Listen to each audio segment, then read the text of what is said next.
Salutations à tous, aujourd'hui encore par la manifestation de la grâce de l'Oba par notre Mouledi et par Dieu Sabé, nous allons pénétrer dans Kalatambal et le seul récit authentique qui nous permet de connaître les récits ancestrales qui se sont passés dans Wassé, ceux qui vont nommer Afrique.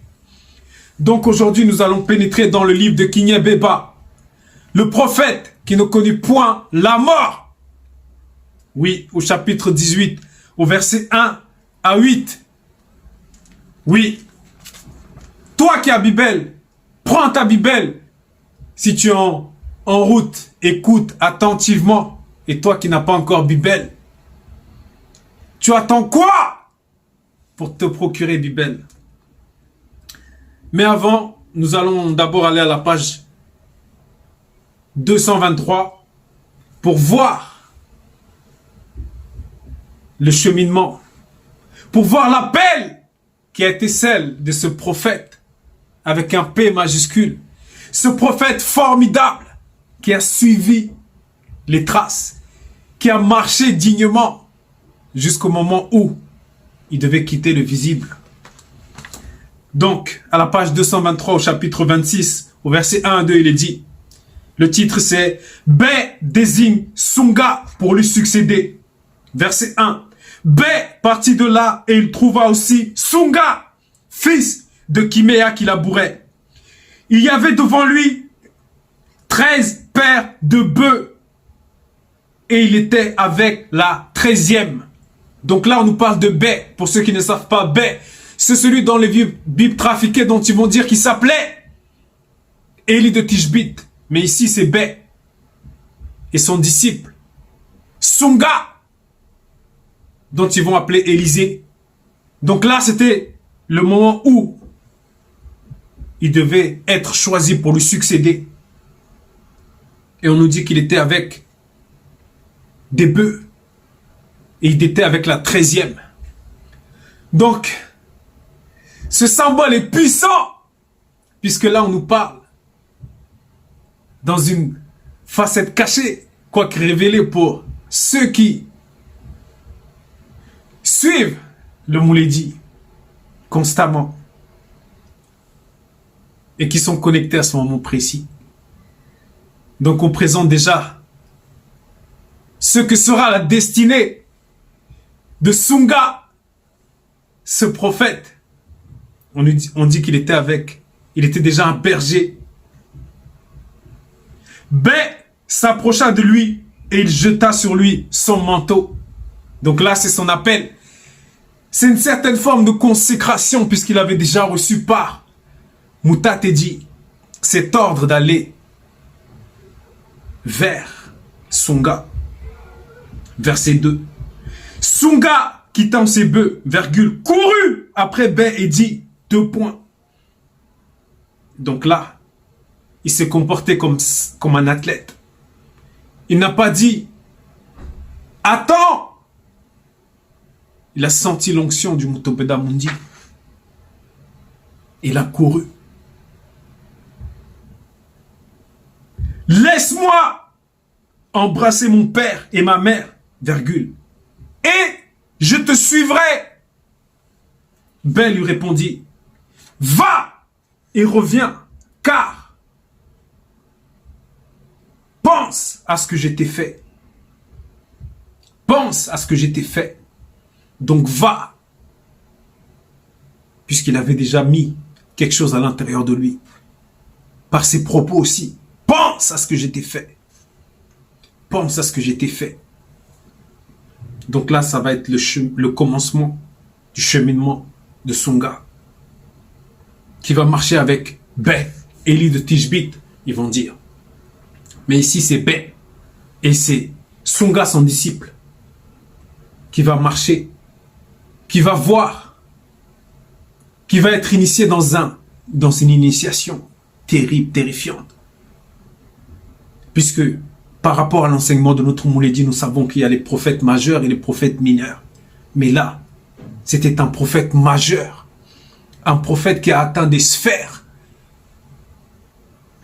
Ce prophète-là devait transmettre le flambeau, de même que Dieu Sabé l'a fait avec ses disciples.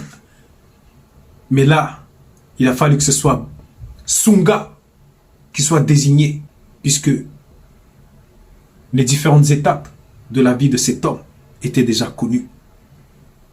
Donc il a marché avec son Mouledi, jusqu'au moment où son Mouledi devait quitter le visible. Il a eu à passer par le Mukati, Mundima Lende, par Bolongi et par tous ces endroits. Et le disciple le suivait. Le disciple apprenait, se nourrissait journellement, jusqu'au moment où il devait être, Bé devait être enlevé. Et Sunga assistait à cela. Après lui avoir fait sa demande, il a été enlevé. Il a ramassé le pagne. Donc il y a eu plusieurs choses qui sont passées. Il a redonné la vie comme son Mouledi. Il a marché dignement, il a conseillé. Voilà. Il a marché aussi avec des hommes pieux qui marchaient avec le Verbe. Il a fait des choses extraordinaires puisqu'il était devenu un Mutopeda Mundi de Loba. Donc là, nous arrivons au chapitre 18, la mort physique de Sunga, à la page 239. Qu'est-ce qu'on veut nous enseigner ici? Verset 1. Sunga était atteint de l'affaiblissement du corps par lequel il devait quitter le visible. Point. Donc il devait passer par là, par ce chemin. On nous dit ici. Il a connu cet affaiblissement du corps physique. Il a connu cet affaiblissement du corps physique. Et ça peut arriver à beaucoup de monde. Ça peut arriver à beaucoup de monde. Mais souvenons-nous que son Mouledi, lui, est sorti du visible d'une manière extraordinaire. Pour ceux qui veulent lire en profondeur, procure-toi Bibel. Nabodi, qui fut aussi roi de Tombouanébila, descendit lui rendre visite. Point. Donc là, il y a un roi qui va lui rendre visite. Parce que ce roi aussi a été éclairé pour aller jusqu'à... Ce n'est pas n'importe qui s'approche du Mutopeda Mundi. Majeur. Majeur. Penché près du visage du Mutopeda Mundi, virgule, il lui dit en pleurant 2 points. Mouledi, Mouledi, chars et cavalerie du peuple originel. Où est-ce qu'on a déjà vu cela? C'est lorsque Bé allait déjà quitter. Donc là, ce geste, cette symbolique, ces propos, cette porte s'ouvre encore pour un autre.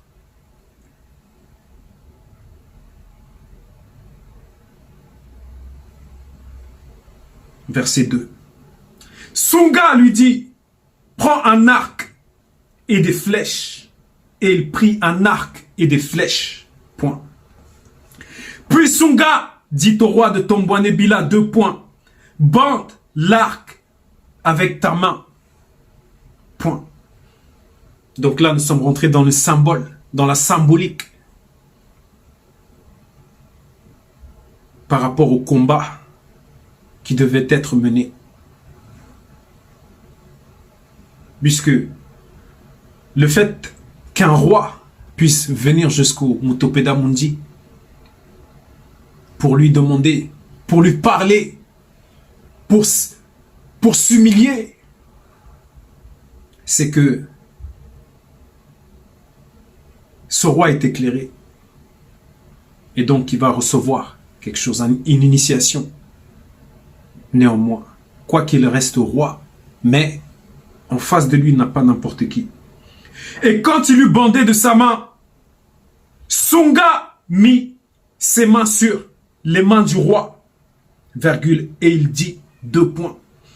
Ouvre la fenêtre à l'est, point. Et il l'ouvrit. Son gars lui dit, tire! Et il tira. Son gars dit, deux points, c'est une flèche de délivrance de la part de Moutatedi, virgule. Une flèche de délivrance contre les esprits occultes et protecteurs des non-initiés des Bato Bamogne. Point virgule. Tu battras spirituellement les non-initiés des Bato Bamogne à Djombe.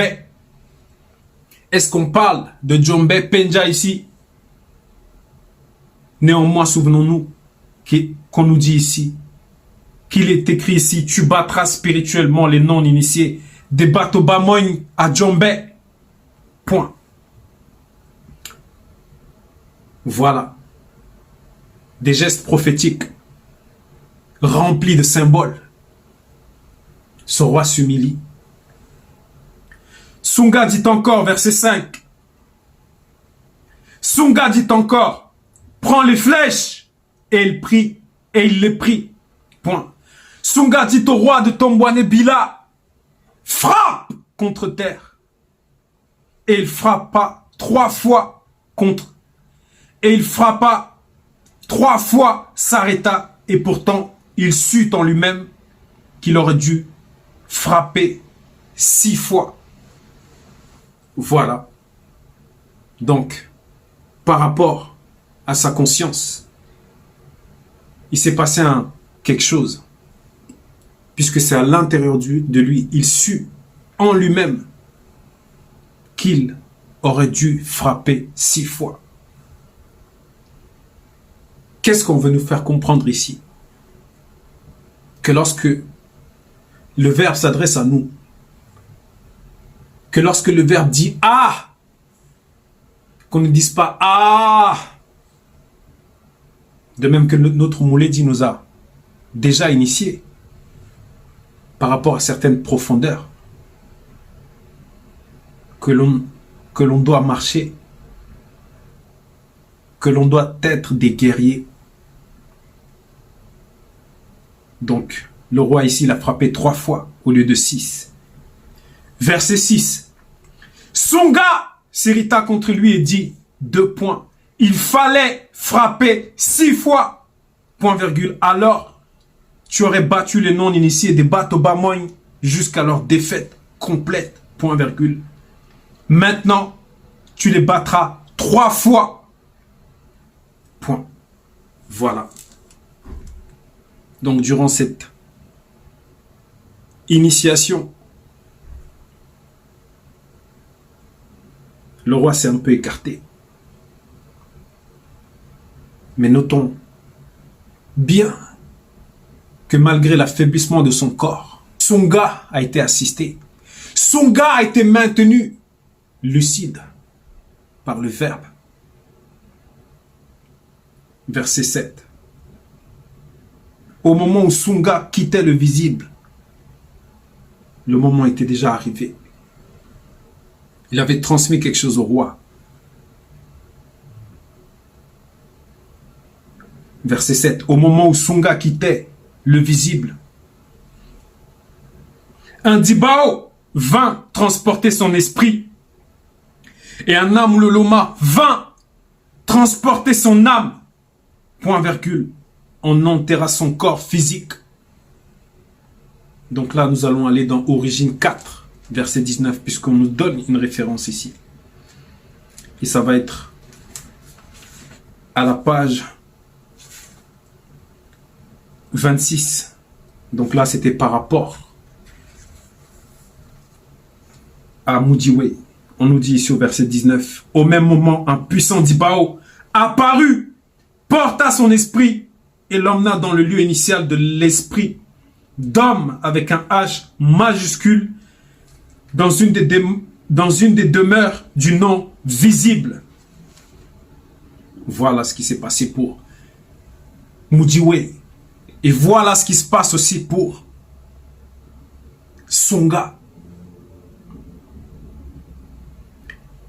3 ans après, des troupes des non-initiés des Banapa pénétrèrent spirituellement dans le pays. Voilà. On nous parle que ce que le Mutopeda Mundi avait annoncé par rapport à ce qu'il avait pu pénétrer, voir par la vision, ce moment est arrivé 3 ans après. Encore un chiffre, donc 3, 13, 3. 3 ans après, des troupes des non-initiés de Banapa pénétrèrent spirituellement dans le pays. Spirituellement. Puisque à cette époque-là, ça n'a rien à voir avec les... On dit qu'on a vu telle grand-mère qui s'est baladée dans une boîte de sardines, qui s'est transformée, qui... Non. Là, nous sommes dans Kalatambale. Ce n'est pas les racontages, les on-dit, les divers, des boîtes, des maquis. Verset 8.